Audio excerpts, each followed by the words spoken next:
Hi there, and welcome back to the Energy Sector Heroes podcast. My name is Michelle Fraser, and every week I will speak with incredible people who share their lessons, experiences, and stories from their time spent in the energy sector.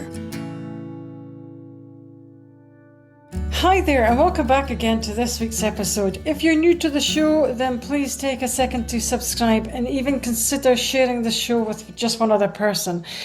This week I'm joined by Alexander Richter. Alexander has over 18 years experience in geothermal energy sector, which is kind of amazing. He's also an angel ambassador, also amazing, and the head of business development. Alexander, would you like to introduce yourself? Yeah, my name is Alexander Richter. A lot of people in the industry know me as Alex, so that's fine to use that if you meet me. Yeah, I've been for 18 years in geothermal energy with a relatively interesting path, how I got there, and working in finance on geothermal energy to start with, then leaving the banking world, founding a geothermal news platform, something that I thought the industry needs. And long story short, today I'm part of a geothermal developer pushing the projects are dear to my heart, and that is geothermal energy for heating. So that's in a nutshell kind of what it is. And of course, as part of my professional career, I've been an entrepreneur for a long time, and as part of that, been part of the startup world. And as part of that, I've been a mentor in a startup program and joined now a few years ago a startup fund as an ambassador to support the startup scene. So all that sounds amazing. So, Alexander, how did you get started off in the energy sector? Well, as a young graduate with a law degree, I moved to Iceland and had to kind of rebuild a career or find myself a career away from the legal business, and ended up in investment banking in Iceland, which was kind of a big growth sector at this point. And we started off as a bank working very internationally, and part of these niche markets we worked on was fisheries. And then we built up a renewable energy team, which was focused on geothermal energy. And that's how I got into the renewable energy space and geothermal in particular. So that's a very short form of that. It's an unusual path to take, though. What made you take that path? What made you move to Iceland? Well, I, as usual, love does weird things, and I followed an Icelandic girl to Iceland, and 24 or 5 years later, I'm still here. So, yeah. So and with that, as a foreigner, you kind of look for international work, of course, given the language, and with that, I ended up in investment banking, and interesting enough, that kind of was then the path into geothermal energy, and that's been super interesting because as a, let's say, not technical person in the geothermal energy industry, it was a really unusual kind of path to go into. But on the other hand, it was also very useful because the geothermal energy world was and continues to be driven by geoscientists and engineers. And quite often they're having challenges in promoting geothermal with the business credentials and opportunities it can provide in the decarbonization efforts and renewable energy space. So I kind of was able to create myself a role that kind of bridges, I guess, the role between the geoscientists and the engineers and the technical side of geothermal with those potential customers and financiers that kind of want to finance and support the sector. So that's in that sense kind of been a relatively positive role of not being too technical and at the same time technical enough to be able to explain this in layman's terms. So I think that's kind of, I think, the basis of where this I created my role. Okay, that's interesting. That is interesting because geothermal is normally, or maybe not nowadays, it's normally predominantly populated with engineers. Did you find, having a non-engineering background, did you find it difficult to pick up, or did you find it relatively easy? I guess a lot of lawyers will tell you that you kind of have to, as a lawyer, you have to really think yourself into the industries that you serve. So you're trying to pick up things and you learn quite fast to analyze and structure certain things. So that has definitely helped in particular the initial research work, how I got into it. And with that, you kind of had to read a lot. You had to understand about the technologies, about the aspects of drilling, etc. But at the same time, you never had to get that deep into the topic to exactly understand the specific aspects of cementing a well or the special parts of the drill bits or the exact layers of the geology. But you had to have that rough understanding of those things to be able to explain it to those that even have even less knowledge than you. And with that, you're bridging an interesting gap between, let's say, the potential customers of geothermal and those that are too much in the technical details of a geothermal project development. Okay, that's interesting. That is interesting. So, what do you enjoy most about your current role then? To talk about being an evangelist is maybe too much to say, but I've been a very strong spokesperson for geothermal, and this is where I thrive. I talk about geothermal, I promote it, I believe in it, and I think that passion for geothermal energy and what it can offer kind of speaks to what I do. So for me now, being in a business development role where we engage with large utilities in the heating sector to promote geothermal to them, not only from what it can provide from a decarbonization perspective, but also understanding, let's say, the financial aspects with my background, kind of is a super interesting kind of approach where I can combine my analytical skills and research kind of background and the promotion and marketing aspects of it, and combining it into a business development role where we promote a technology that is not widely accepted yet, but has this huge potential to help companies and utilities to decarbonize. Okay, so do you think that the geothermal energy is going to be important going forward in the energy sector? Absolutely. And this is a little bit, I think, in what we sense in the energy sector. There's a lot of talk about electricity, and I think that we all understand how important it is to take out fossil fuels in the electricity sector, and the same can be applied to the transportation sector. But what a lot of people kind of forget a little bit is that the heating sector, particularly in Europe, for example, represents about 50% of the energy demand. And with that, also part of the decarbonization story. So, and this is where geothermal energy can particularly shine because it provides a direct heat source. And if we are looking at the decarbonization in the electricity sector today, particularly in Europe, we have that situation that a lot of the heat production is actually waste heat from power generation. So burning coal, burning natural gas for power generation creates heat. And that heat has been available for free for heating companies to feed in their thermal networks and their district heating networks. But of course, if we decarbonize that and we cut down on gas use and coal use, that heat disappears and we need to replace it. And how can we do that? We talk about heat pumps, we talk about ground source heat pumps, we talk about all kinds of different options. But at the end of the day, it's all about utilizing any heat source that we can have in the most efficient way to produce heating or generate heat for houses. And with that, basically, and that particularly when we're using heat pumps, to do that with as little electricity as possible, because electricity is becoming more expensive. And particularly when we have a lot of heat demand, electricity is shooting up the roof because it becomes this peak demand that a lot of the times the grids cannot handle. So what you want to do is you want to really decrease the electricity use for heating, because for that you have these particular peak moments that are set strenuous on these networks. So by utilizing geothermal, we have a heat temperature source that already has a relatively high temperature. So heating it up to the temperature that you need for your house through heat pumps would then don't need as much electricity than, like, for example, your ground source heat pump in the garden.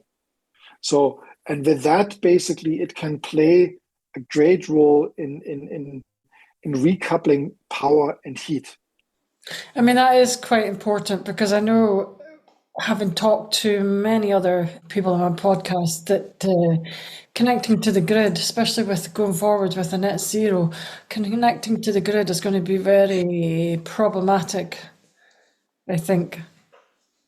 Absolutely. I mean, and I mean, a lot of the renewable energy sources like wind and solar, for example, they're intermittent resources. So they're not available all the time. So when they are available, they're pushing things in the network and need buyers. But quite often in these peak demand times, and I think that has been shown in Texas in the blackouts during the winter, was it 2 years ago, that there's such a strain on the network that a lot of people wanted electricity, but when it's so cold, the windmills wouldn't turn. So you wouldn't have that electricity available to kind of cover the peak demands.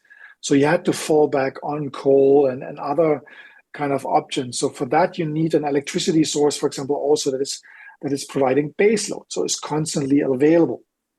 And that is also where geothermal could play. It's not even heat, but also for power. And of course, the scale of power versus heat, that's an ongoing debate. But of course, I work now for heat. But for power, it could be as important as for heat. But of course, here you need higher temperatures. And with that, you're somewhat geologically limited where you can do it. While geothermal for heat is wider and broader, implementable across countries, regions, and continents. Okay. It's interesting. It is really interesting and informative. So, what do you think is going to be the biggest challenge going forward with the geothermal energy? I mean, just like in oil and gas, I mean, it is for the energy companies a different resource to tap into. It requires a subsurface know-how and experience to kind of drill for water or with different technologies in geological formations that don't carry water. But you need an understanding of the subsurface. And a lot of these utilities today, the only thing that they've ever known is burning things. So buying coal, buying gas, and then burning it. So understanding a resource where you have to drill, you have the risk of finding sufficient resource, heat and water as a carrier to the surface, provides a risk profile that is very challenging for these utilities to understand and invest into. And that risk, to manage that risk, is a challenge. Politicians, it's very tricky. Of course, the geothermal world, the risk involved and of the geothermal sector have not been good enough in promoting the geothermal brings, despite, let's say, the startup challenges of the risk, for example. A similar the oil and gas has with tax write-offs and whatever, if wells are not successful.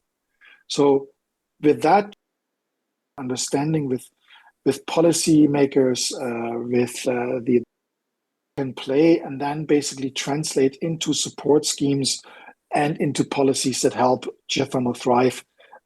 Okay, but what would the perceived risks be then? I mean, let's start from the very beginning. And of course, I mean, when you look at the hydrothermal resources, basically you look for water, you look for warm or hot water.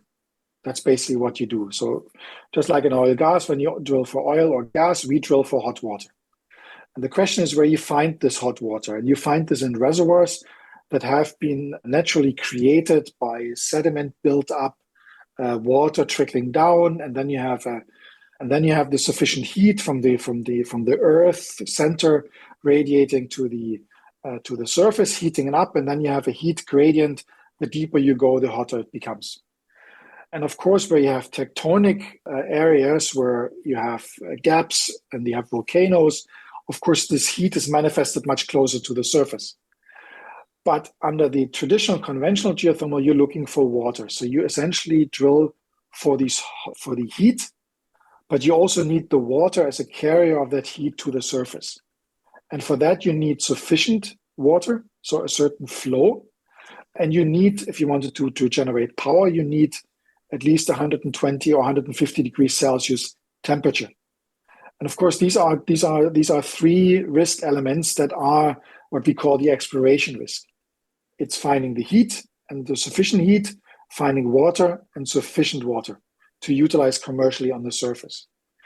With new technologies where we try to kind of drill deeper now, kind of going for higher temperatures, you still need some kind of carrier for that heat.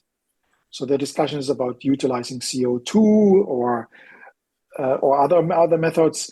And another kind of approach is what are called those so closed loop systems, or advanced geothermal systems where you either create a reservoir artificially by stimulating the ground, then you pump down water, and the water is being heated up through the natural heat of the rock.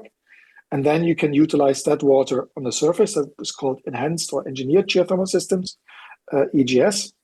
Or with these closed loop systems where you would drill pipes or wells into the rock and then create basically a radiator 4 or 5 kilometers under the surface. And then you put water or any other fluid through that is being heated up, and you use it to the surface. But that's basically it. And this is the risk is being addressed by technology, trying to figure out how we can stimulate or create those reservoirs when we can't have them.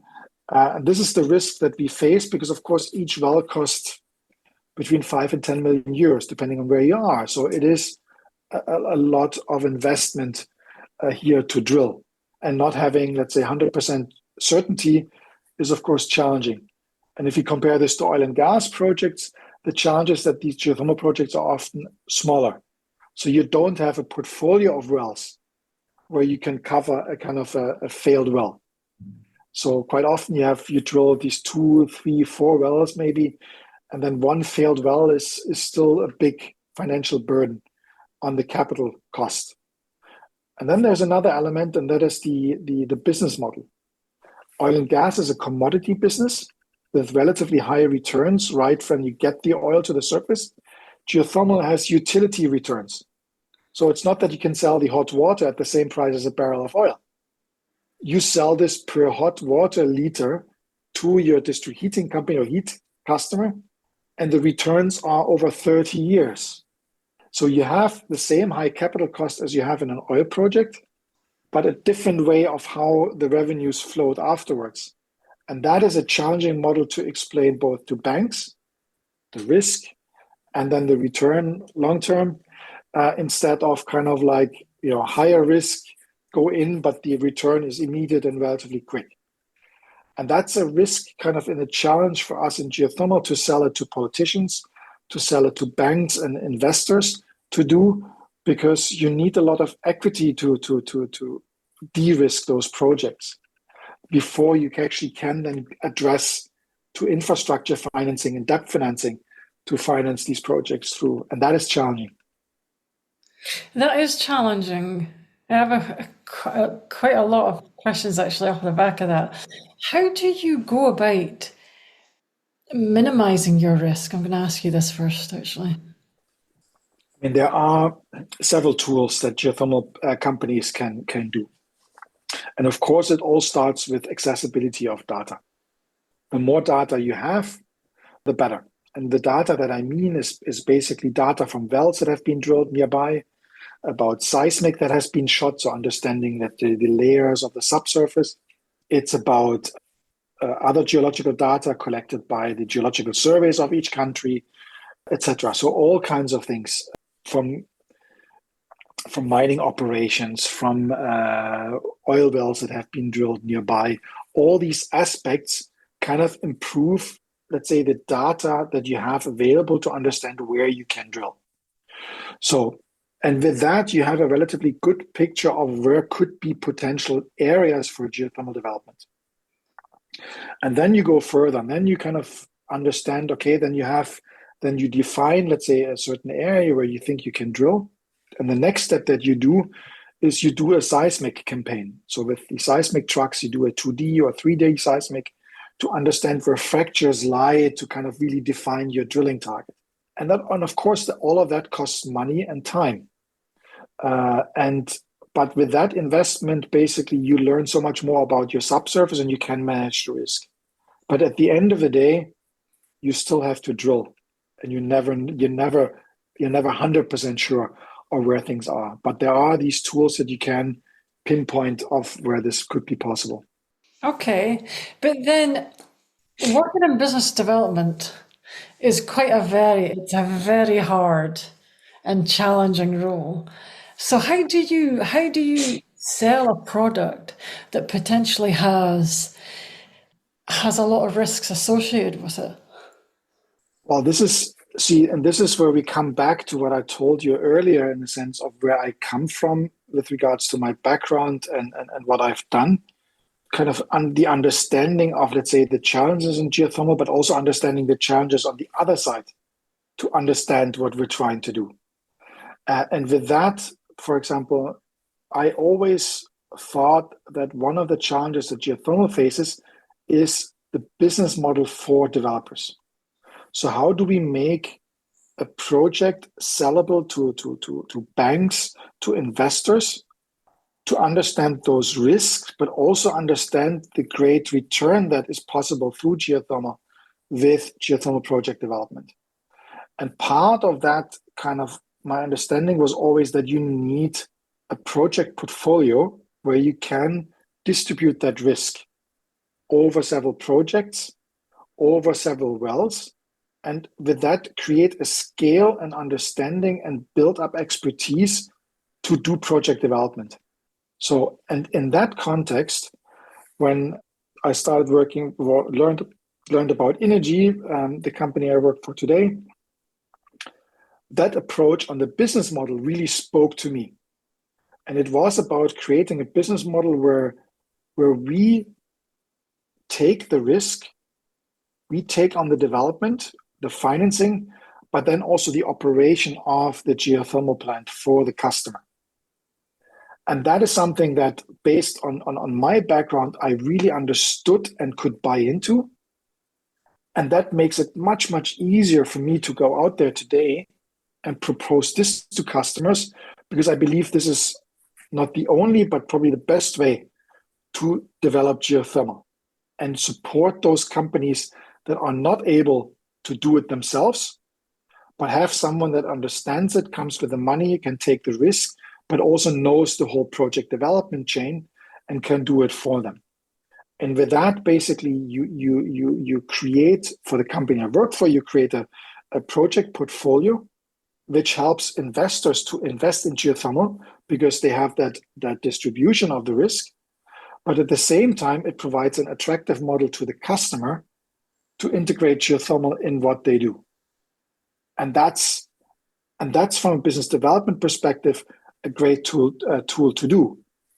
But I'm not staying here that this is not easy, that this is easy, because it is challenging, because you're selling a huge project and a huge investment, particularly in our case where we sell our projects on a 30-year contract. That is a long commitment. But given the challenges that these utilities face today in trying to decarbonize, geothermal is an option, or is one of the options, and could be an important option, but it's so challenging for them to implement. And this is where our model helps. But you have a limited number of customers that have the size that could use it. You're limited to geology. And then this is a huge investment. So the process is a long and challenging one. But for that, you also need a business model that carries those business developers that work on things for such a long time, because that's what it takes. Okay. So for a younger audience, what is a business portfolio? So, I mean, essentially, kind of, I guess, how to describe it in the best way possible. I mean, I guess the best way, you wouldn't put all eggs in one basket. That's probably the best analogy, kind of where you do it. So you're not putting your success on one single project or one single well, but you kind of from the get-go, you're planning to do several wells to be able to carry one unsuccessful well. So you can distribute. So let's say you have, if you take an example, let's say you have an investment of let's say 5 million euros per well. Let's just take this as an example. Of course, if your investment is 5 million euros into this project and you drill this one well and that's not successful, that's 5 million euros down the drain if you don't continue. But if you from the get-go, you plan with 5 wells, let's say, 5 times 5 is 25. And okay, if one well is not successful, you still have this 20 million that can be successful for that project, and you still get money. Of course, you lose on the profitability with one failed well, but it's not breaking down the whole project. You still have a project. I'm not sure that kind of explains it in the best way possible, but that's as much as I can explain it. Yeah. I think that's an excellent explanation, actually. So do you think that it's gonna be, I think it would be hard to get a commitment for a long-term project from maybe a lot of companies that were driven over 30 years. Maybe it's not. Maybe that's just my naivety. Is it easy to sell that? So I mean, I think you have to look this from two sides. I mean, and of course, kind of we as a company, of course, we have two, so to speak, customer groups, essentially. We have the customer we're trying to sell it to, and these are heat utilities that have a long-term commitment to provide heat to the local population that are connected to the heating network. So all of these are people in the long-term business. And on the other hand, we as a company, we have owners that have a long-term interest in us as a company and understand that model of long-term project development, but also these long-term returns. And I'll give you an example. So what a lot of people don't understand is that, for example, the pension funds, insurance companies, they're looking for ways of investing money with maybe not these crazy returns and crazy risks in their investments, but they look at a steady cash flow that is guaranteed over a long period of time, so that they have the money that people pay into their pension fund being invested in a structured infrastructure project that has guaranteed income over a long period of time to feed in to the pension fund that then is being paid out to pensioners going forward. So there is part of the financial world that has this long-term view on things. So, and of course, for others, for equity investors, so when you need to come up with your own capital, the expectations on return are, of course, different. You don't have a time horizon of 10, 15, 20 years like these pension funds have, but you want to get your money back in 5 years, in 3 years, or even shorter. And for that, you have different groups of investors. So when you look at venture capital, so the very early stage kind of funding in the startup world, here are people that are investing money across, let's say, 4 or 5 new companies that could become the next Facebook. And they don't care if 3 or 4 of those companies fail, because they have to believe that one of these companies will be successful and triple or 4 or 5 times the investment that they made. And with that, venture capital has a different investment horizon and approach than geothermal has. It has also high risk to start with, which you try to mitigate by these portfolios where you do more things and understand more of the subsurface. But with that, basically, you have these different investors and investor appetites. And trying to combine this and make this possible for things to work is very important. But of course, geothermal doesn't have that immediate kind of payback. That's why venture capital and equity is a little bit challenged to do this in these early stages. So, and there are not that many investment companies that have that long-term view and understand that our returns are maybe not as high as in the oil and gas sector. So you need that different investor to understand that what you do. But it's possible, and there's a change in the investment community where green investments into a sustainable future are playing a more important role, ESG, etc. So there is more interest in those kinds of investments, and that has helped us and geothermal in general. But you need to come with the right business model to attract also that finance.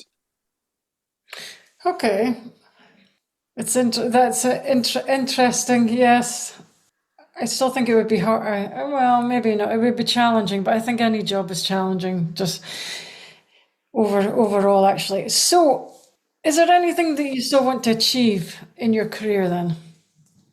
I mean, for me now, after so many years basically being a spokesperson for geothermal, part of my role at the International Geothermal Associations and others, I want geothermal to succeed. And of course, it's not me alone. There's so many of us in the geothermal industry. The whole sector is basically fighting for getting the recognition.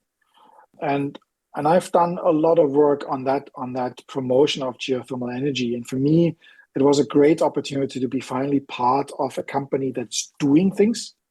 So for me now to be part of that company that's now building its first heat plant after a successful drilling campaign is now moving on to new projects. Of course, I would love to see now these geothermal projects that we've been bringing to the table in Germany to kind of start developing and then being successful and helping decarbonizing. And if we achieve that, I will be extremely happy. And if that I can contribute further to further development for the rest of my career, then I'm extremely happy. That sounds amazing. So I was going to ask you, do you have any advice for our young students, graduates that want to enter into the geothermal energy space? How would they start their career off? I have been asked so many times in through the years, kind of people, kind of how could they enter geothermal, and it's always a very challenging question to answer. Of course, the traditional way goes through the geosciences and engineering. So geosciences for the subsurface work, and a lot of those people that have kind of tried to get into geothermal have found it quite difficult because geothermal has not been growing as much as it could have. But what we see today is that the geoenergy industry, so not just geothermal, but also underground storage, mining, and carbon capture, etc., requires geoscientists. So if you have a technical or scientific kind of like background and you want to really push that, then there are certain roles that kind of really are needed in the future. And you should not refrain from going into geosciences just because they're connected with the oil and gas sector. There are opportunities in the renewable space for geoscientists as well. And then on the engineering side, of course, as well. But connect with people in the sector, join geothermal conferences to understand more about what geothermal energy can do. Engage with the organizations in the sector, be it the International Geothermal Association or national geothermal associations. There are various student groups from EAGE and SPE and others. So there are a lot of contact points where you can pinpoint and connect to geothermal. And with that, basically get a better feel of where and how you could enter into geothermal. So is there many jobs coming up in the geothermal industry? This is the challenging part. I would lie if I say it's easy for people to find jobs in geothermal. It is not easy at this point in time. But we see such an increase in interest in geothermal, not just for heating, but also on the new technologies being developed in the United States and elsewhere. We see this increased interest in carbon capture and storage, in aquifer storages, in heat pump development, etc. So that we expect that there will be an increased shortage of people in the sector in the coming years. And of course, for someone starting studying now, that's maybe not the best thing to hear, but I do believe that there will be a huge demand for people joining the sector in the years to come. That sounds very promising, and I'm pretty sure a lot of our younger audience will be maybe eager to explore opportunities in the geothermal energy sector. I think one of the things, and maybe that's just on a personal note, but what I find always very interesting is that, and that's particularly been a challenge in geothermal, is the understanding of various roles and subject matters that every industry needs. So people marketing, finance, media, communication, PR, and then all the technical kind of traditional kind of part. And the understanding is that kind of we need to invest in, let's say, the communication and media part has been something incredibly undervalued by the geothermal energy industry. And that's kind of, I guess, where this niche media platform that we created, or I created back then, is still it's still just possible through passion. And because doing this on the side, and it's just, and the understanding of how important such a tool is for the industry is always very tricky, particularly in, let's say, still that niche market that geothermal is. And trying to portray, in a sense, that importance of not just basically the subject matters tied into that specific industry, but all the rest as well is so important. So, and that's really hard to explain, but it's something that I've always been very passionate. Is we don't need just the engineers, we don't just need the geoscientists, we need also the people doing the communication and understanding it, etc. Okay. Okay. Yeah, I do appreciate that. Okay. I know that because there is a lot of engineers looking to come maybe into the geothermal space. There should be lots and lots of opportunities for other areas such as marketing or communications and stuff like that, because that is equally, if not fundamentally important. Absolutely. I mean, and I do believe is that, and this is, I think this is where we need to, as both as a sector and in general, kind of like maybe also indicating to people, you don't need to be a scientist, you don't need to be a driller, you don't need to be an engineer to join geothermal. There are paths into geothermal through other roles as well. You can touch upon with marketing, you can touch it with finance, you can engage through communication and public relations. So to tie into geothermal, you can also come into geothermal through various other subject matters. And I think that's quite important. And we need that geothermal understanding in those professions as well, because we need them for our work, and vice versa. We create the work that pays for their services. So it is a give and take. And I think that's something that we need to promote, that media understands, or that we need to understand that media is important for what we do, that communications is important, public relations is important, marketing, finance, financial analysts that understand the aspects of geothermal and can translate this in their presentations towards the banks and investors, etc. So this is absolutely crucial. So yeah, so geothermal is not just a technical subject that is only kind of something for engineers and geoscientists. It's much broader than that, and we need that expertise in the geothermal sector as well. Okay, that is very encouraging for a lot of graduates coming out. That it's not just it's if they were in the communications, marketing, finance, that they would be able to still have a really good career in the geothermal industry. Yeah, absolutely. So I'm going to ask you maybe one final question. I ask everybody this actually. If you could turn back time, would you change anything? Always the very good question.